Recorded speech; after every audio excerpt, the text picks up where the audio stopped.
Olá, tudo bem? Eu sou o Raul Marcelo, estamos começando mais um Raul Convida aqui no canal 7 da NET, da nossa TV comunitária. Também estamos ao vivo no Facebook, não é? E nós vamos responder aqui as perguntas que chegarem pelo Face, mas na TV comunitária, canal 7 da NET, hoje sexta-feira, com reprise no domingo e também na terça-feira, o programa é gravado. Recebendo pessoas aqui fantásticas. Primeiro convidado, um assunto que está na pauta, assunto polêmico, que afeta metade da população brasileira, ou até mais. O Lucas, muito obrigado pela presença aqui no programa, Lucas. Obrigado você, mano. E recebendo também, porque nós estamos chegando no final do ano, e daqui a pouco esse estilo musical que é parte da cultura popular brasileira vai estar colocado aí nas ruas, né, nos bares, em todo lugar, nas famílias, nas reuniões de família no final do ano, que é o nosso velho e bom, eterno samba. Recebendo aqui o Cláudio. Muito obrigado, viu, Cláudio? Eu que agradeço pelo convite. O Cláudio Marcelo, meu xará. Opa, e o Timba lá na ponta, nossa ponta direita lá. Tá. E nós vamos conversar aqui sobre o trabalho, né, do trio. Né? O trabalho do trio. Falar um pouquinho também sobre o samba. Como é que está o cenário do samba aqui em Sorocaba? Como é que vocês estão vendo aí essa situação do samba no Brasil? Tá joia? Então, muito obrigado, viu, por atender o nosso convite para vir aqui no programa no dia de hoje. Tá legal? E nós vamos começar o programa conversando com o Lucas, que é um assunto que está sendo discutido no Congresso Nacional. Me parece que agora vai dar uma adiada, né? Uhum. A ideia inicial era do governo Temer era de votar o projeto, inclusive nesse final de ano. E a primeira pergunta, Lucas, que eu queria perguntar para você é que a gente escuta na televisão e lê nos jornais e que a Previdência está com caixa negativo, não é? Inclusive os economistas da TV Globo usam o termo de que como se fosse um orçamento da família, o orçamento não consegue fechar as contas, ou seja, a Previdência está no vermelho. Não é? Isso é verdade? Essa é a primeira pergunta. Você como pesquisador da Unicamp, dessa área, como é que você está vendo? Responde aí para a gente, a Previdência ela é deficitária ou não? Olha, Raul, esse é um assunto muito debatido, né? E a resposta é que não existe uma única resposta para a sua pergunta, né? Porque depende muito da maneira como se faz a conta da Previdência. E assim como o orçamento doméstico, se a gente quiser fazer essa comparação, que não é tão adequada, mas a gente pode fazer, é um orçamento que tem receitas e tem despesas. Então depende muito da forma como você considera o que é que deve ser uma receita da Previdência e quais são as despesas da Previdência. A conta que o governo apresenta para justificar essa reforma que está sendo proposta agora é uma conta que tem pouquíssimas receitas na forma de fazer o cálculo e considera todas as despesas que o Brasil paga com a previdência de todas as pessoas. Por outro lado, existe um argumento que se a gente respeitar a nossa Constituição de 1988, as receitas da Seguridade Social elas também deveriam levar em conta outros impostos indiretos, pagos pelas empresas, pagos pelos consumidores quando você vai ao supermercado. Então, se a gente considera essa conta de uma forma mais abrangente, a Previdência ela não tem o déficit que está sendo propagandeado pelo governo. Isso significa dizer o seguinte, então, você tem mais de uma forma de analisar a situação da Previdência, mas quando os deputados estavam ali reunidos para fazer a Constituição, a ideia, né, segundo você colocou, as fontes de financiamento para atender aqueles trabalhadores que fazem a contribuição. Né? Nós não tínhamos ainda discussão no Brasil de ter uma lei orgânica da assistência social que atende inclusive quem não faz a contribuição. Na tua visão, essas contas têm que ser separadas? Por exemplo, a pessoa que tem deficiência, são quase 5 milhões de brasileiros, né? É bastante gente. O trabalhador rural, que também é bastante gente no Brasil, que contribui, se não me falha a memória agora, por volta de 2% da sua lavoura, não é? Que inclusive é um imposto que quase não tem fiscalização, acho que o retorno dele, a contribuição dele deve ser bem baixa. Não é? Nós fizemos uma opção ali, o deputado constituinte fez uma opção de incluir isso dentro da Previdência no sistema de assistência social, é isso? Se a gente fizer a conta só da Previdência, quem trabalha com carteira registrada e o servidor público, não é? E a contribuição do governo e a contribuição empresarial, você está dizendo aqui que o sistema ele se paga. O sistema ele tem várias, essas aposentadorias que você citou, elas são muito diferentes entre si, né? Para começar, a aposentadoria rural, ela tem esse caráter assistencial, então ela é deficitária, ou seja, a gente recebe menos dinheiro do trabalhador rural do que a gente paga em benefícios, porque existe o entendimento que o trabalhador rural merece esse direito social garantido por lei. Por outro lado, a gente tem o trabalhador urbano, que é a divisão que se faz, que é a maioria dos trabalhadores brasileiros que trabalham na iniciativa privada, contribui, né, se tem carteira assinada, o empregador contribui um pouco e nós pagamos também COFINS, CSLL, todos esses impostos que deveriam, idealmente, serem vinculados ao pagamento de benefícios do INSS. Além disso, a gente tem os servidores públicos do país inteiro, em vários níveis da federação. E aí é uma realidade que também é muito diversa, porque, por exemplo, o governo utiliza o argumento de que o servidor público ele é um grande privilegiado, que ganha uma fortuna de aposentadoria, aposenta muito cedo, etc. Mas a verdade é que a grande maioria dos servidores públicos já teve a sua previdência reformada uns anos atrás, e já tem condições muito parecidas com o trabalhador do regime geral de previdência, que é o INSS, que todo mundo paga, né? O que tem uma diferença fundamental no setor público são as categorias especiais, por exemplo, o judiciário, os militares, o legislativo, alguns cargos do executivo também de salários mais elevados. E o curioso é que esses não serão afetados pela reforma, porque a reforma já excluiu essas pessoas, entendeu? Então essa seletividade da reforma ela também é um dos fatores pelos quais eu acho que nós devemos ser contra essa reforma que está sendo proposta, porque ela não ataca o problema, nem o problema que o governo anuncia como um argumento, né? Que é a existência de pessoas que têm aposentadorias muito altas, etc., porque essas pessoas elas não serão afetadas. Nós vamos continuar falando da Previdência, é um assunto muito importante, e eu quero depois perguntar para você no próximo bloco sobre se essa reforma, então, não dá nem para ser chamada de uma reforma, é uma contra-reforma para retirar direitos. Eu queria fazer as perguntas para você, deixar para você responder no próximo bloco. E qual seria a maneira de atacar os privilégios, não é? Porque nós temos aí, de fato, alguns segmentos bem pequenos do serviço público, sobretudo a alta burocracia de Estado, que tem, não é? Basta ver, teve uma ministra recentemente que disse que 50 mil era salário de escravo, né?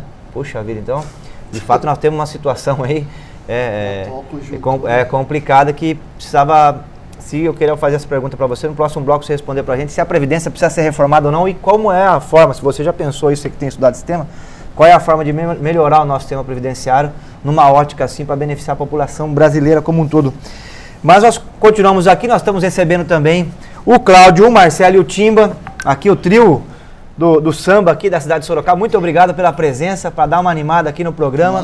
E Cláudio, você é sambista, né? Tá com o pandeiro na mão aí, também pesquisador, você pesquisa a questão do samba? Aí como é que é isso aí? Conta pra gente um pouco aí.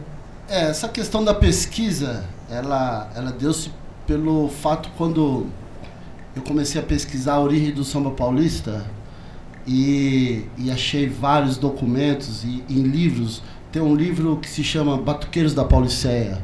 E nesse livro consta em ata, através de um relato de Mário de Andrade, que na cidade onde eu nasci, houve o primeiro registro de samba rural, né? Tanto que hoje o samba em São Paulo ele é patrimônio imaterial, né? Através da deputada Alice Brandão, como você frisou. Então, essa pesquisa, ela é muito importante para a gente conhecer as origens. Para depois você fazer qualquer coisa em relação ao samba, você tem que primeiro conhecer as origens, né? Saber o porquê, saber qual foi o contexto social que isso aconteceu. Hoje, para nós estarmos aqui, por exemplo, diante de uma TV, diante de vocês todos, teve muitos sambistas que levou muita borrachada. O samba foi proibido no Brasil já. Foi proibido no Brasil. Muito tempo. Né? Vários sambistas, o seu Carlão do Peruche, cada vez que você encontra com ele, ele mostra a costela quebrada que ele tem até hoje. Então, houve uma resistência. Aliás, o samba ele é fruto de uma resistência. E como é que é essa pesquisa? Então, é um samba do interior do estado de São Paulo? O samba é anterior ou posterior ao samba do Rio de Janeiro? Eu tenho um trabalho que se chama Samba da Roça, entendeu? Porque o samba não é urbano, o samba ele foi criado na roça. Então, fala do jongo, fala do batuque de umbigada, de Piracicaba, de Tietê, Capivari, né?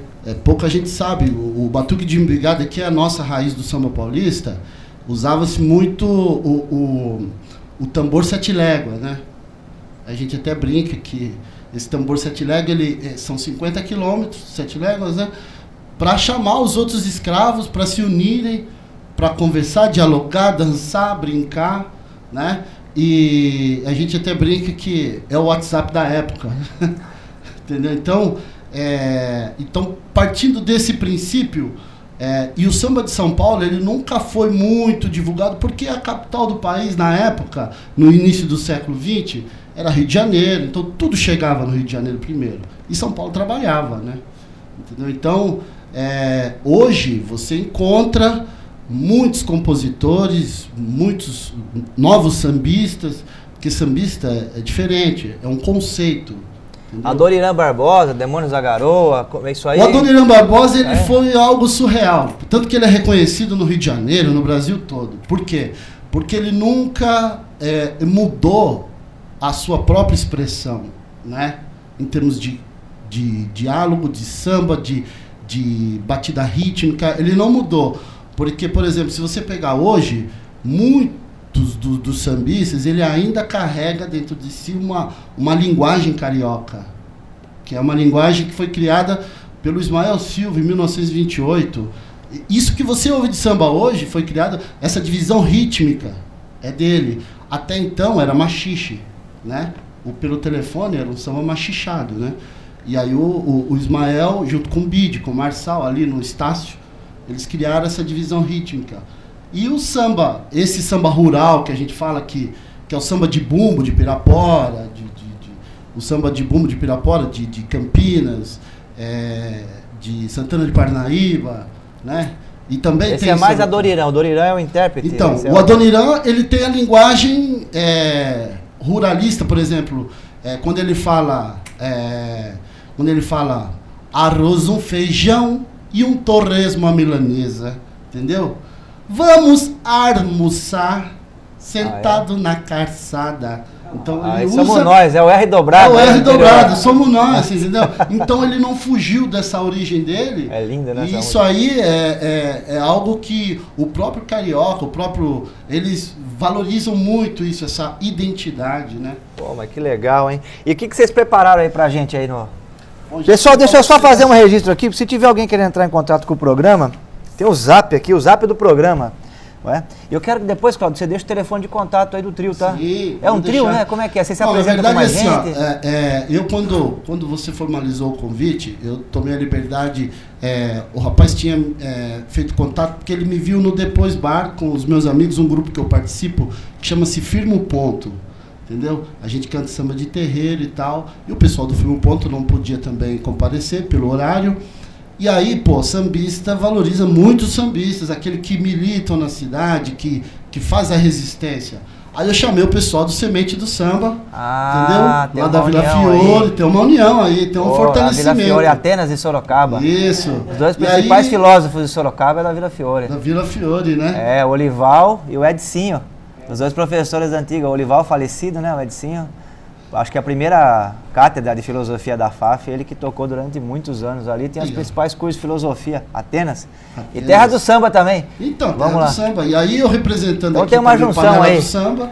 E aí nós vamos cantar um samba aqui, né, Marcelo? O zap. Só falar o zap aqui, ó, 996724972, quem quiser entrar em contato.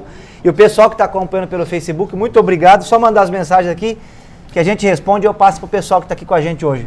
O que nós vamos escutar aí hoje? Já que você falou que gosta de samba antigo, nós vamos mandar um do Ismael, que chama-se Se Você Jurar, que é o samba que ele é o cara que deu início a essa divisão rítmica, né? Poxa, então, a vida brincadeira é uma hora de história do samba aqui, pessoal. Bora, né? Simbora, Marcelo?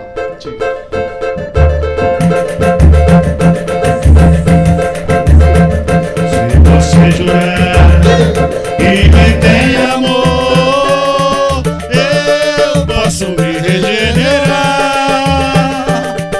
mas se é para fingir mulher, a orgia assim não vou deixar. Se você jurar que me tem amor, eu posso me regenerar, mas se é para fingir mulher, a orgia assim não vou deixar. Muito tenho sofrido por minha lealdade, agora estou sabido, não vou atrás de amizade. A minha vida é boa, Não tenho que pensar por uma coisa à toa. Não vou me regenerar se você jurar moleque, que me tem amor, eu posso me regenerar. mas se é para fingir mulher, A orgia assim não vou deixar. a mulher é um jogo difícil de jogar, e um homem como tolo não cansa de apostar. O que posso fazer é, se você jurar, arriscar a perder ou até então ganhar. Se você jurar que me tem amor, eu posso me regenerar, mas se é para fingir mulher, a orgia assim não vou deixar. Se você jurar que me tem amor, eu posso me regenerar, mas se é para fingir mulher, a orgia assim não vou deixar. A orgia assim não vou deixar. A orgia assim não vou deixar. Ismael Silva, salve. E Newton Bastos. Maravilhosa, não? Pô, parabéns aí, obrigado mesmo. Vocês estão vendo que o programa hoje está animado, viu, pessoal? Eu gosto de samba, tô até emocionado aqui. E nós vamos retomar com o Lucas o debate importantíssimo da questão da Previdência, que ficou para o ano que vem, né? Mas tem uma pressão muito grande em relação ao Congresso. Na tua visão, Lucas, antes de entrar na pergunta do bloco anterior, na tua visão, o que você acha que move alguns setores da sociedade brasileira, sobretudo o sistema financeiro, né, bancos, nessa pressão enorme para que a gente faça uma reforma da Previdência, que na verdade não é uma reforma, né? Porque na cabeça do povo, você fala em reforma, a pessoa pensa quando ela vai reformar a casa dela, que é uma coisa para melhorar a casa, né? Ninguém faz uma reforma para danificar o telhado, para quebrar o encanamento. Então, na verdade, até esse termo reforma a gente não deveria usar, né? Porque, como você disse no primeiro bloco, não se trata de uma reforma, porque nós vamos retirar direitos, né? Como é que você vê essa situação? Por que esse debate volta e meia, volta essa discussão de mexer na Previdência? O que está no fundo disso aí? Você que estudou esse assunto. Olha, eu acho que a primeira coisa que eu gostaria de dizer para você assim, é que quando a gente discute reforma,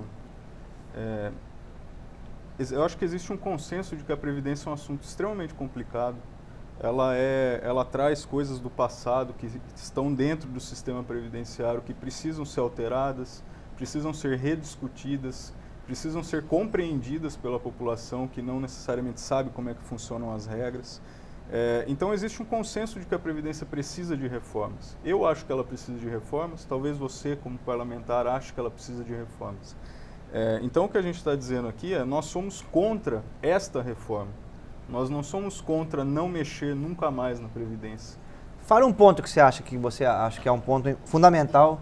Por exemplo, eu acho essa proposta que está colocada aí na mesa. Essa proposta que está colocada aí na mesa, a principal... Existem vários problemas na minha visão, mas o principal é que eu acho que ele penaliza as pessoas mais vulneráveis, as pessoas mais pobres, as pessoas que trabalham mais, as pessoas que trabalham por um período mais prolongado durante a vida. E os argumentos para fazer a reforma geralmente estão apoiados pela ideia de que ela vai promover a igualdade, né? Que ela vai tirar privilégios e vai promover direitos, quando na verdade ela está retirando direitos e mantendo privilégios. Porque, como a gente já disse, as categorias que são as que recebem mais, as que têm regras mais especiais, elas não serão afetadas, porque elas já foram retiradas do texto da reforma, né? Quais seriam as categorias, assim, só para a gente ter uma ideia? Que fale umas aí. Sobretudo o judiciário, pessoal do judiciário, cargos do executivo e do legislativo. Os militares foram retirados numa das rodadas de negociação pelo texto. E outras categorias menores, né? Quando você fala de penalizar quem entra mais cedo no sistema, quem começa a trabalhar antes, é o fato de aumentar o tempo de aposentadoria, é isso? São duas mudanças principais que eu destacaria, né? Tem outras mudanças que também são significativas, mas tem duas principais. A primeira delas é a instituição de uma idade mínima de 65 anos para todos. Então não existirá mais a possibilidade de você se aposentar antes dos 65 anos. Isso é importante porque isso vai prolongar a vida de trabalho das pessoas e tende a reduzir o valor das aposentadorias daqueles que conseguem contribuir ao longo da vida. Então a pessoa vai ter aquela sensação de que começou a trabalhar muito cedo, trabalhou por um período muito longo, começa a trabalhar com 16, com 15, depende da situação, vai contribuir ao longo da vida toda e no final vai ter uma aposentadoria pequena e só vai poder se aposentar depois dos 65 anos. Mas na minha opinião essa não é a mudança mais grave, né? A mudança mais grave é a mudança do que a gente chama de carência mínima, que é um nome difícil para dizer o tempo mínimo de contribuição que uma pessoa precisa ter para se aposentar por idade hoje no Brasil. Não sei se vocês conhecem, mas a aposentadoria por idade ela já é garantida aos 65 anos para todo mundo que contribui 15. Então, ao longo da sua vida, você tem que colocar 15 meses, 180 meses de contribuição. Se você conseguir fazer essas contribuições, você pode pedir uma aposentadoria aos 65 anos. Essa é a aposentadoria por idade, né? Que chama. O governo quer mudar essa aposentadoria, quer mudar esse tempo que a gente chama de carência mínima para 25 anos. Na prática, o que você vai fazer é afastar muito as pessoas que conseguem contribuir menos, que trabalham mais, de conseguir se aposentar. Da questão de insalubre, essas coisas? Não, a carência mínima. A carência mínima independe, né? Ela é uma regra de acesso geral para todas as pessoas. Eu conversei com o padre esses dias, a preocupação da igreja, né, no caso a católica, deve ser de todas as outras religiões também, é que o Brasil é um país que tem poucos mendigos, que a gente quase não vê de idade avançada, idosos na rua. Sim. Que é uma situação que a gente vê muito na América Latina.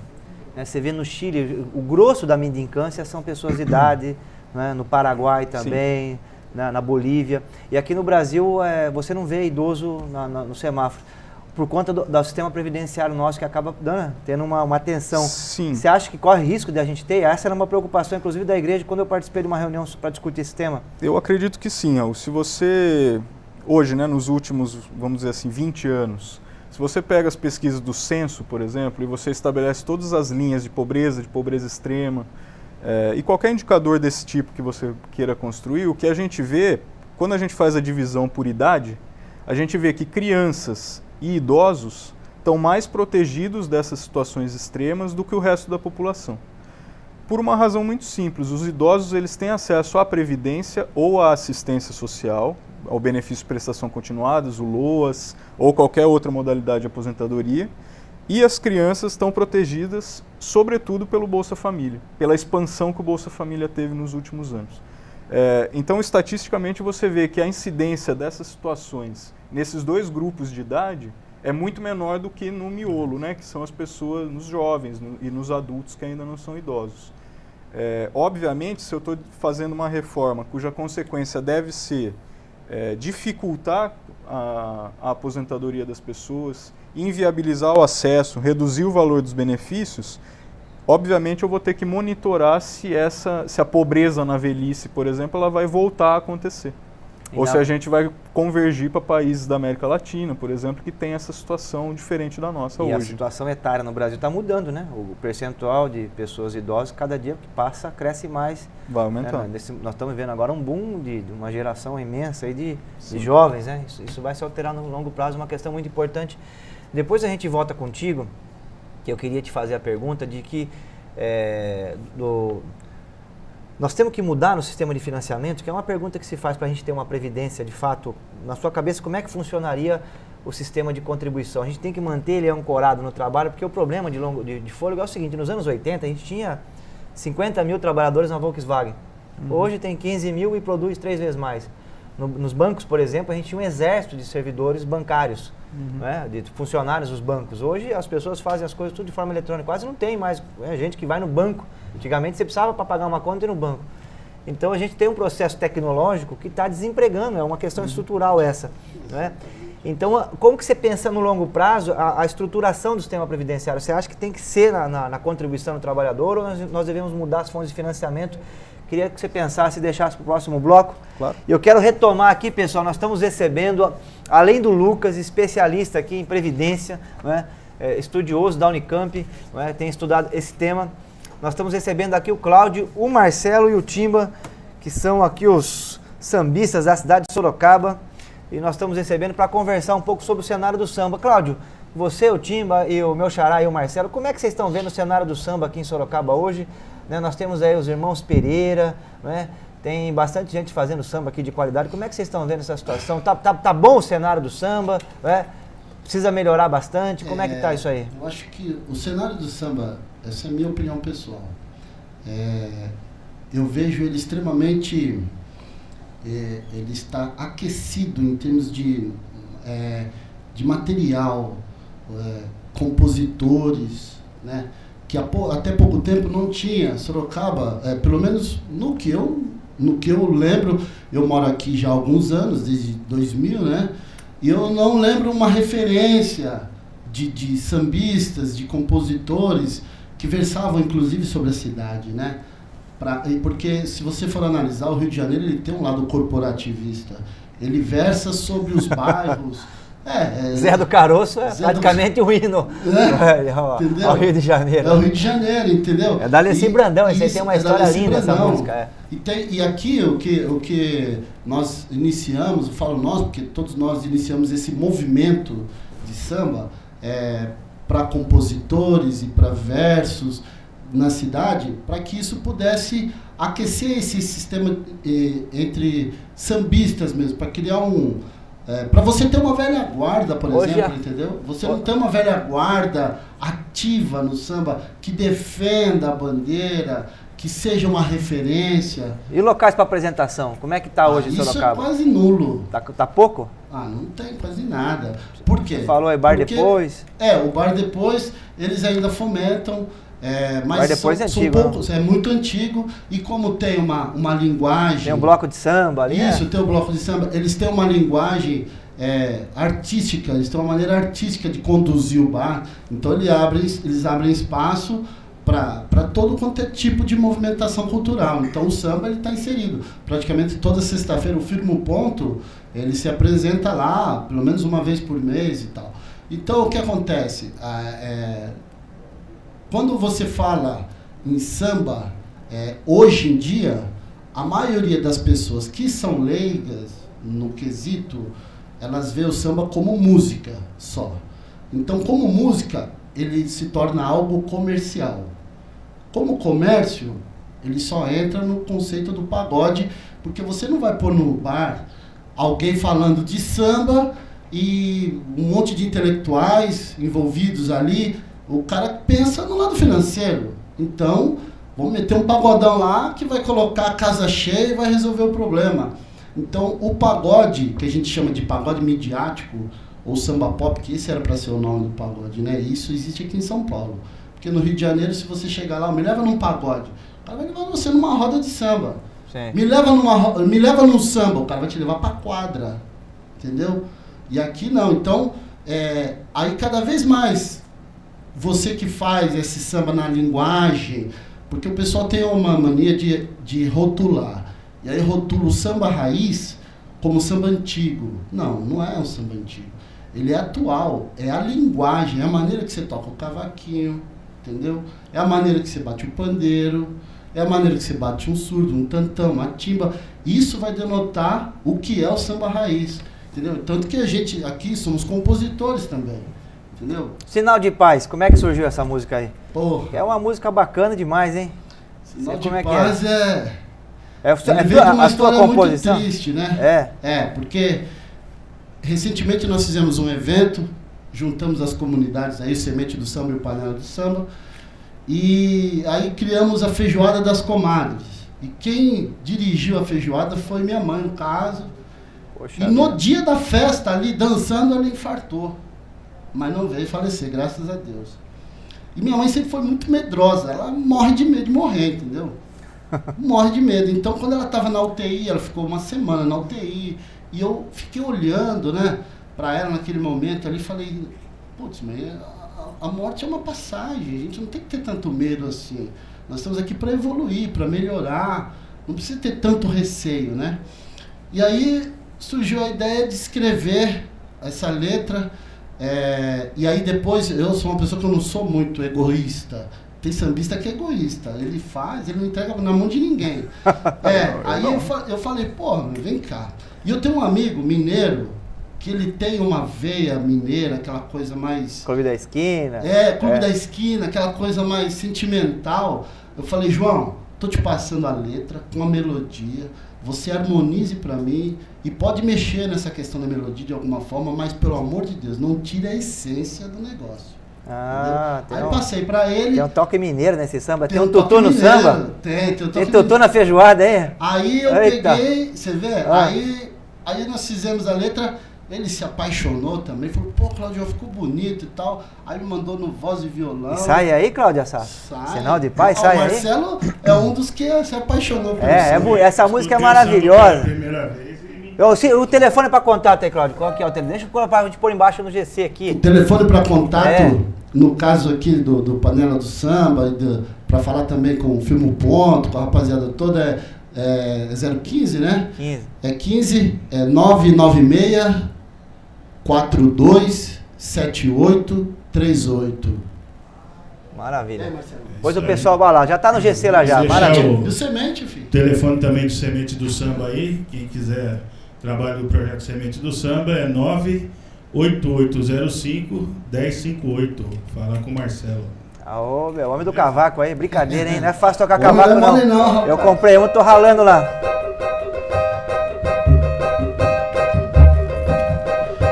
Vem chegando a idade, junto a ela o receio, almejando um bom recreio. Quando chegar o nosso fim, sai de cena a maldade, consequência da vaidade. Já não deseja a cidade, só um lugar calmo a plantar beijoim. Vem chegando a idade, junto a ela o receio, almejando um bom recreio. Quando chegar nosso fim, sai de cena a maldade, consequência da vaidade. Já não deseja a cidade, só um lugar calmo a plantar beijoim. Beijoim, base do meu incensar, para fluir um bom cheiro no lar. Beijoim atrai os pássaros pra cá e faz marejar nossos olhos quando a idade chegar. Vem chegando a idade, junto a ela o receio, almejando um bom recreio. Quando chegar o nosso fim, sai de cena a maldade, consequência da vaidade. Já não deseja a cidade, só um lugar calmo a plantar beijoim.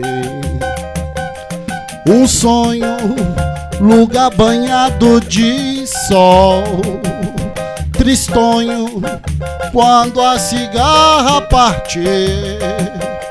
Medonho, matarei o instinto cair ali na varanda entre um óleo e um de corda. Abranda o meu dor, beijoim. Larabe barapapera, barabi barapapá, barabi barapapera, barabi barapapá.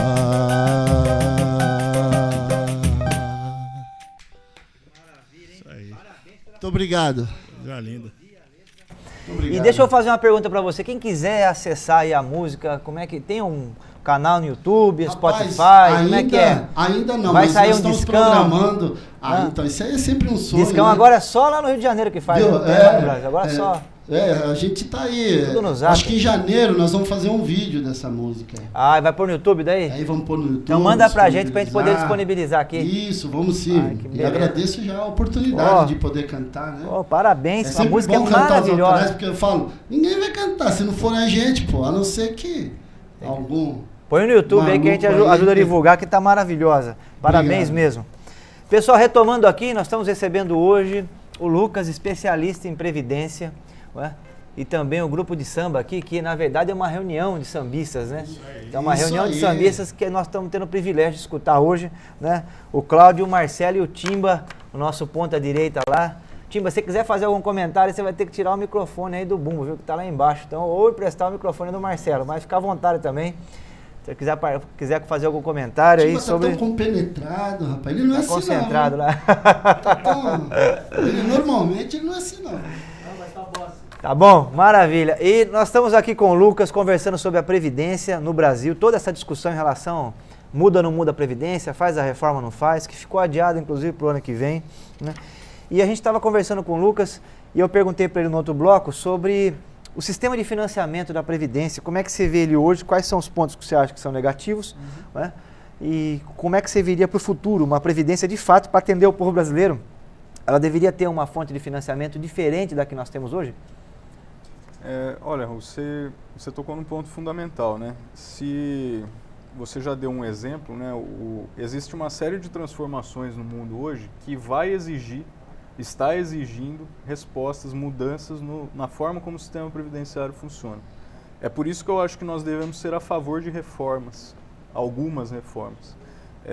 Para citar duas principais, né, mudanças, a população de fato está envelhecendo, então quando você olha projeções assim, para a população, para daqui a algumas décadas, etc., a proporção de velhos vai aumentar, se comparado com as pessoas mais jovens, e isso vai exigir do poder público, etc., que, por exemplo, desloque mais recursos para atender essa população, tanto em termos previdenciários, mas também no sistema de saúde, por exemplo, e outros cuidados que essa população necessite em especial. Outra mudança foi essa que você citou, né? O mercado de trabalho ele é hoje muito diferente do que foi 30, 40, 50, 100 anos atrás, e ele tende a ser muito diferente daqui a alguns anos, né? Porque a gente tem um avanço tecnológico muito grande, a gente também tem muitas alterações nas relações de trabalho, né? Para citar o exemplo do Uber, né? Uma pessoa que trabalha para o Uber hoje tem uma condição muito diferente de uma pessoa que trabalha numa fábrica, né? Que tem um horário regular, que tem um salário fixo, que faz hora extra eventualmente. Então, o trabalhador do Uber ele é completamente diferente. E a capacidade dele de contribuir para a Previdência e de depois se aposentar também é muito diferente. Então, a gente tem que pensar nisso. Uma coisa que pode ajudar a gente é olhar para experiências internacionais. Olhar, por exemplo, para outros países e ver como é que eles estão lidando com esse problema, como é que eles já lidaram com esse problema, né? Se eu considero, por exemplo, os países europeus, que geralmente aqueles nos quais a gente se inspira para esse tipo de política social, etc., eles são países que já envelheceram, né? Muitos deles eles já têm uma população idosa significativa, e algumas saídas que eles conseguiram passa, por exemplo, por aplicar uma parcela maior do PIB nas políticas sociais de atendimento aos mais velhos. Ou seja, é investir mais dinheiro, não é diminuir a Previdência, mas é aumentar a Previdência. Porque tem uma parcela maior das pessoas que depende da Previdência. Então a sociedade como um todo ganha quando a condição dos idosos na Previdência é melhor, certo? Mas Com certeza. uma condição material melhor, né? Um benefício mais elevado, uma cobertura mais abrangente. Além disso, muitos países também evoluíram para outros sistemas de financiamento. O nosso sistema aqui ele é dividido, ele é tripartite, né, que se fala. Uma parte é o trabalhador que contribui, outra parte é o empregador, outra parte é o governo que deve colocar ali outros impostos para cobrir a conta da Previdência. Outros países fizeram modelos completamente diferentes, né? A Dinamarca, por exemplo, só para citar um deles, eles têm um financiamento público da Previdência, ou seja, não é o trabalhador e nem o empregador que contribuem, mas são impostos, ou impostos diretos ou impostos indiretos, que financiam mais de 70%, às vezes 80%. Tem até um slide aqui, pedi para a técnica pôr aqui, é o último slide, que é em relação aos países, né? Essa figura ela vai mostrar duas coisas. Ela vai mostrar quantos países investem em proteção social como um todo, em proporção do PIB. Tem que aumentar aí, pessoal. Eu não sei se eu estou enxergando direito. Então vocês veem lá os países lá de cima, eles investem uma parcela muito grande do PIB em proteção social. E mais dinheiro público, é isso que você está dizendo, mais dinheiro público. E alguns países eles têm Por exemplo, a Dinamarca, que está em primeiro, foi o exemplo que eu citei, eles têm uma parcela gigantesca do financiamento da Previdência, azul claro, que não vem diretamente de contribuições sobre o mercado de trabalho, né, sobre a folha salarial, que é o que a gente paga aqui no Brasil hoje. Mas vem, por exemplo, de outras receitas, pode ser de impostos diretos e impostos indiretos. No Brasil, só para citar 2 exemplos recentes, a gente discute eventualmente a questão de impostos sobre grandes fortunas, por exemplo. A gente pode rediscutir uma mudança na tabela de imposto de renda para cobrar mais daqueles que ganham mais, cobrar menos daqueles que ganham menos. TCMD, imposto de transmissão. Recentemente a gente teve a discussão sobre o pré-sal e a formação de fundo soberano, né, que é uma discussão que não existe mais, ela foi colocada de escanteio, porque o pré-sal já foi abocanhado por outros interesses. Então todas essas discussões são discussões que os outros países também estão fazendo, né? Então eles estão encontrando sim outras formas de financiamento da Previdência no sentido de fortalecer a Previdência, né? Fortalecer, aumentar a cobertura, melhorar as regras de acesso, ampliar direitos sociais e não reduzir, que é o que a gente está fazendo aqui. É uma decisão política, né? A decisão política no sentido de proteger, porque é uma questão que vai acontecer com todos nós, se não morrermos antes, né? Que é o envelhecimento. E a população mais velha no Brasil vai aumentar bastante. Então, uma decisão política que esses países estão tomando de, olha, essa faixa da população é uma faixa vulnerável, que é inclusive a fase que a gente mais depende de remédios, né? Que é a fase da vida que a gente vai mais ao médico, quando está com a idade avançada. É absurdo hoje em dia, né? Por conta da idade avançada, que você precisa de mais atendimento, né? Então, a decisão política é que essa parcela da sociedade não pode ficar... Sim, existe um porém, desculpa te interromper, mas existe um porém que geralmente a gente olha a Previdência como um problema geral e olha para a expectativa de vida, né? E a expectativa de vida no Brasil, ela está crescendo. Isso é bom, né? Então ela é ótima, né? A gente deveria comemorar esse fato e não lamentar. Disso, né? Isso. Mas o que é mais interessante é que quando a gente está discutindo os parâmetros do sistema da Previdência, geralmente a gente não considera a desigualdade na expectativa de vida. Porque o Brasil ele tem uma expectativa média de vida, só que a expectativa de vida entre os estados, entre as regiões, é muito diferente entre si. Mesmo dentro de uma cidade, seja ela Sorocaba, seja São Paulo, Campinas, ou até uma cidade menor do que essas, existe também uma desigualdade muito grande na expectativa de vida entre cada região da cidade, certo? Relacionado a vários aspectos, relacionado ao acesso à saúde, relacionado ao tipo de emprego que a pessoa tem durante a vida. Uma pessoa que trabalha num trabalho mais intenso, mais manual, é óbvio que ela vai ter problemas de saúde diferentes daquela que trabalha num escritório, né?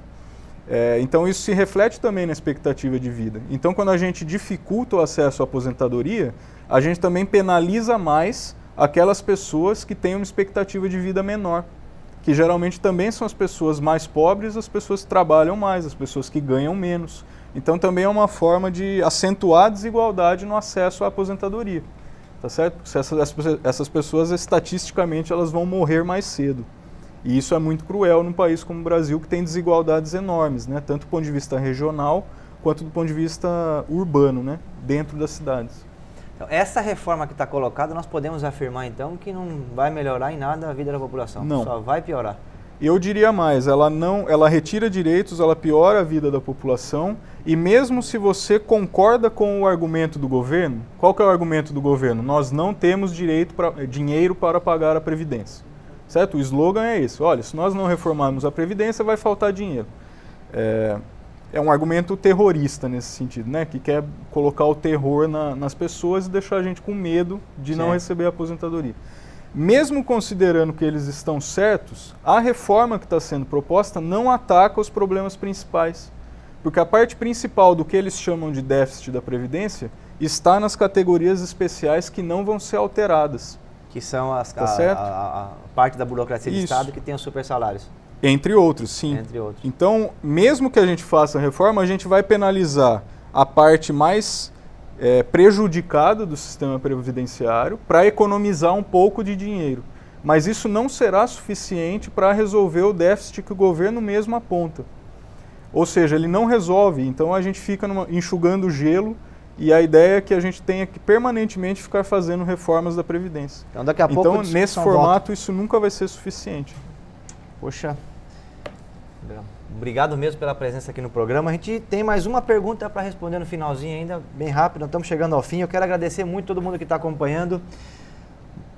Mandar aqui um abraço especial aqui, o Marco Antônio da Costa, Amarildo Santos, Sandra Porangaba, Rafa Pereira, Juliana Aparecida, Ivo Miranda, Roldão Camargo, Salvador Nazaré, as pessoas que estão entrando em contato com a gente, muito obrigado mesmo. Programa hoje ao ar na sexta-feira com reprise no domingo às 11 da manhã aqui no canal 7 da NET e na terça às 20 horas, para você poder acompanhar o Raul Convida, discutindo hoje a reforma da Previdência, né, e recebendo aqui representantes do samba de Sorocaba, né, o Cláudio, o meu xará Marcelo e o Timba lá na ponta direita. Cláudio, eu quero retomar com você aqui o samba, né? Queria fazer uma pergunta para você em relação ao samba. Você é compositor também, estudioso do tema do samba, né? E a gente tem muitos autores do samba que ficaram marginais, aí que o povo quase não conhece, né? Um deles que eu gosto muito é o Wilson Batista. Nossa! Né? O Wilson Batista, eu tenho até um disco dele que é uma raridade em casa. Eu gosto muito dele. O Noel foi marginalizado. Então, né? E ele teve uma briga com o Noel, isso que eu queria conversar com você que é estudioso do assunto. A verdade porque não o foi Wilson, uma briga, não foi uma briga. Depois eles acabaram ficando amigos. A verdade é que ele usou o Noel para... Chamava o Noel de Frankenstein. Aí eles criaram um atrito entre eles e um respondia contra o outro e tal, até que o Wilson Batista apelou chamando o Noel de Frankenstein da Vila, né? Então, e o Wilson Batista, ele era um cantor que fazia aquela ode ao malandro do Rio de Janeiro, que depois que o Chico escreveu que o malandro aposentou a Navarra, né, de fato, tá pegando o trem, ele trabalhar. Como é que você vê essa questão, o samba ele ficou um tempo perseguido pela polícia, né? Sim, depois ele entrou para a cultura popular de forma forte. Isso. De repente ele foi abraçado pelos meios de comunicação, não é? E aí que acabaram colocando esses sambistas novos nos meios de comunicação, sobretudo na imprensa, que foi bom, eu acho, por um lado. Só que, por outro lado, ficou meio apagado esses compositores aquela antigos. Malandragem, o Cartola, você conversa com o jovem, inclusive, que gosta de samba, que escuta, você pergunta do Cartola, não conhece, né? O Noel Rosa, a Dorilan Barbosa, até os Demônios da Garoa, tem muita gente aí nova que não conhece. Que não conhece. Você acha que o samba merecia, assim, uma atenção especial pra gente não perder essa história que é muito importante do samba? O samba como não resistência? pode virar folclore, né? Porque assim, ó, apesar de nós fazermos resistência e não ter nenhum tipo de problema com os mais jovens que estão fazendo as suas ondas aí, é importante frisar e legitimar os sambistas. Legitimar, porque se o próprio, acho que foi nos anos 30, 32, que o Getúlio instituiu o samba como um grande patrimônio, né, brasileiro, mas ele é marginalizado, e, desculpa, até hoje ele é marginalizado, entendeu? Assim como o músico é taxado de vagabundo. Você trabalha com o que mesmo? Sou músico, tá aí, entendeu? Então, quer dizer, e a gente trabalha, pesquisa, para você ouvir uma música de qualidade, para ouvir um cavaquinho bem tocado, um tantã, porque o ouvido das pessoas, com todo, não é pinico, né? Para ouvir instrumento desafinado. Então você estuda, você se dedica. Aqui na nossa região tem o Conservatório Tatuí, tem o Conservatório que é um colosso. Então o Conservatório de Tatuí, a base do conservatório em termos de samba é essa velha guarda de Cartola, por exemplo, de Nelson Cavaquinho, de Noel. Essa é a base deles, né? E muitos malandros da época, né? Wilson Moreira é um deles, o próprio Noel. O Noel, por exemplo, apesar de ter vindo de uma família aristocrata, ter estudado 6 meses de medicina e tal, então ele era um cara polido, certo? A família de intelectuais. Mas ele olhava, ele falava, porra, mas o que eu faço não é samba, porra. Eu vou subir o morro para saber o que é esse treco aí. Aí ele subiu o morro, se envolveu lá com o Cartola, deu um bafafá danado, porque os dois tomavam muita cachaça, né? Naquela época, o morro no Rio de Janeiro. Aquela época não até hoje, que velório do Zeca Pagodinho, né? Lá em Xerém, no outro dia não tem água mineral. Não tem água mineral. O pessoal toma todas, até no velório. E isso entra no contexto social, porque quando houve a teoricamente Lei Áurea aí para abolir a escravidão no Brasil, o que houve? Não houve uma política pública para os escravos, para o negro, não houve nada disso. O que sobrou para ele? O desemprego, né? Ou aceitar O que nós temos até hoje, as capitanias hereditárias aí, E né? deixa eu te fazer uma pergunta. Ontem nós tivemos uma audiência na Assembleia, né? Para quem está acompanhando gravado, pessoal, ontem aqui foi na quinta-feira, com a Escola de Música do Estado de São Paulo, que está tendo um corte de verba, a Escola de Música Tom Jobim. E foi bem interessante, porque eles trabalham com a música... Em São Paulo? Em São Paulo, lá na Assembleia, com a música erudita, mas também com a música popular, né? O Vila Lobos, inclusive, fez uma mistura aí e tal. E emprega muita gente a música no Brasil, né? E se a gente pensar o emprego do futuro, nós estamos conversando sobre isso, né? Nos Estados Unidos, hoje, 20% da população que trabalha está empregada hoje no sistema de saúde, entendendo saúde desde o salão de cabeleireiro até a academia de ginástica, né? Então, a saúde, a cultura, o esporte são grandes vetores aí de empregabilidade no futuro, né? E o samba, do ponto de vista da música, é a que tem mais a ver conosco, né? Porque é a grande identidade cultural do povo brasileiro. Exatamente. Que hoje em dia o samba, ele você vê também a cultura assim, Cláudio? Você vê a cultura assim também como... Então, o problema da cultura, ou a solução dessa questão cultural, é a educação. A cultura e a educação, ela caminham ali juntas, né?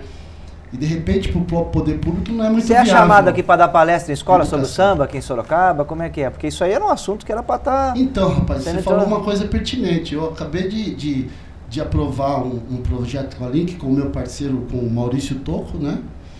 E aprovei um projeto na Link que eu me senti até lisonjeado, porque às vezes o artista em si, ele tem uma satisfação pessoal, o quê? Se você é compositor, você gostaria de gravar suas músicas. Mas nós fizemos um projeto que se chama Minha Escola da Samba, é o nome do projeto. E nós vamos circular através da Link em 10 escolas. Pô, que maravilha! E você vai dar palestra e vai ter uma música também? Para as professoras, vamos fazer um show mesmo, falando do jongo, desse batuque de umbigada até os dias de hoje, né? Vai ser um trabalho de 1h15, mais ou menos, em 10 escolas. Está sendo mapeado pela diretoria de ensino da cidade, porque eu vejo que não adianta você subir no palco e falar, você tem que ir na fonte, que é nas escolas.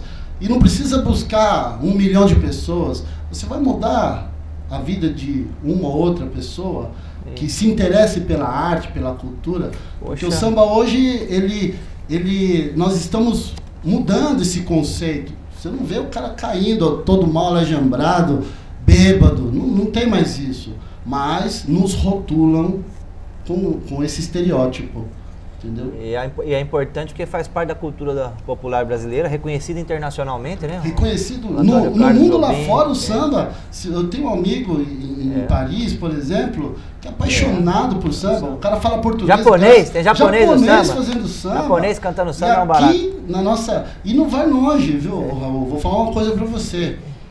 Hoje, no Rio de Janeiro, por exemplo, apesar do Rio de Janeiro ter toda essa fonte, né? Existe lá um projeto que se chama Rede de Rodas de Samba do Rio de Janeiro, que são aquelas rodas de samba que não tem apoio, que não tem mídia, e estão ali. Então eles se uniram, se organizaram como ONG mesmo, e estão adentrando, fazendo um ótimo trabalho. Que legal. Inclusive, eu já vou deixar aqui, Cláudio, você vira aqui no programa depois, mais pra frente, pra gente conversar sobre essa questão das escolas, que eu acabei de assistir um documentário daquele Michael Moore, um norte-americano lá que faz documentários, ele faz uns bem bacanas, ele fez um sobre o sistema educacional da Finlândia, e ele está tentando entender por que lá está melhor do que o dos Estados Unidos. E uma das coisas que ele vai nas escolas, inclusive nas creches, ele descobre que eles colocaram as artes dentro do sistema escolar.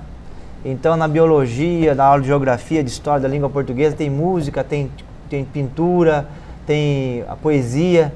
E aí, segundo ele, segundo os diretores das escolas, né, que discutiram esse assunto lá, introduziram isso na rede de educação, é que as aulas ficaram mais gostosas para os alunos. Então, o aluno fica esperando a hora de chegar para a escola, porque vai ter música, vai ter pintura, vai ter filme.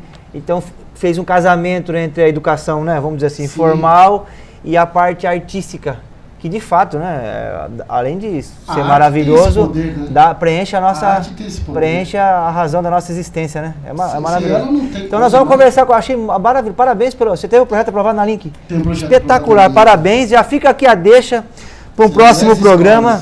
E em cima disso, só não te interrompendo, desculpa, não, vocês vão ter que tocar mais uma aí para nós ainda, temos um tempinho aqui. Tá bom. Você falou da mudança, né? Eu fiz junto com um parceiro, Manu, um trabalho na PAI, em 2015, chamava-se Somos Especiais no Samba. E e eram umas crianças com um cognitivo bem abaixo, né? E como mudava o semblante, e depois assim, era na segunda-feira, e depois durante a semana, elas ficavam esperando, tia, segunda tem samba, né? Ou seja, tem esse poder, sabendo trabalhar, né? Sim. Poxa, que maravilha! E o que vocês vão cantar pra gente aí agora? Que agora tá no final, hein? Agora é a saideira aqui. Fazer a saideira? É. E eu já quero agradecer. Eu quero agradecer o Timba, o meu xará Marcelo e o Cláudio pela presença aqui no programa. Eu quero agradecer o Lucas. Lucas, quem quiser acompanhar, você tem um artigo, né, sobre a situação previdenciária, né, que tá disponível em algum local? Como é que faz para... A gente tem pesquisas em andamento, né, e eventualmente a gente publica uns textos aí. Então quem quiser ter acesso aí aos textos... pode divulgar através do seu site. Isso, depois, o Lucas vai nos encaminhar e a gente disponibiliza para quem quiser se aprofundar no tema. Quem assistiu o programa e falou, nossa, que legal, quero estudar mais esse assunto, entre em contato com a gente. Muito obrigado pela presença aqui, viu, pessoal? E nós vamos ficar aí com mais um samba aí. Vamos, Marcelão, brincadeira, hein? Do Edmilson Maranhão e Big Vigarista. Big Vigarista. Semente plantada.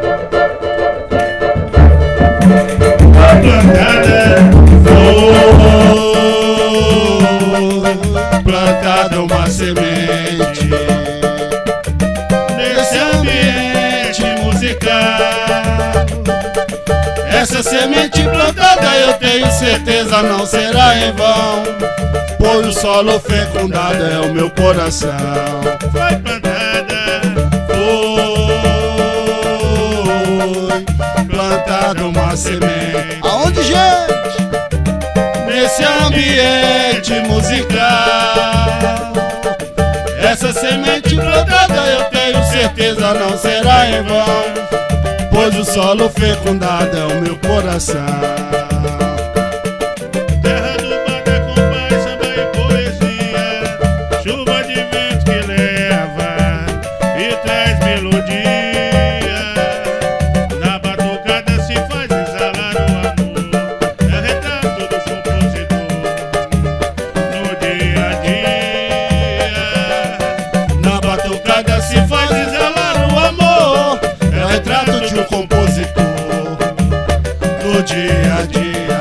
Foi plantada, Foi plantada uma semente nesse ambiente musical. Essa semente plantada eu tenho certeza não será em vão, pois o solo fecundado é o meu coração.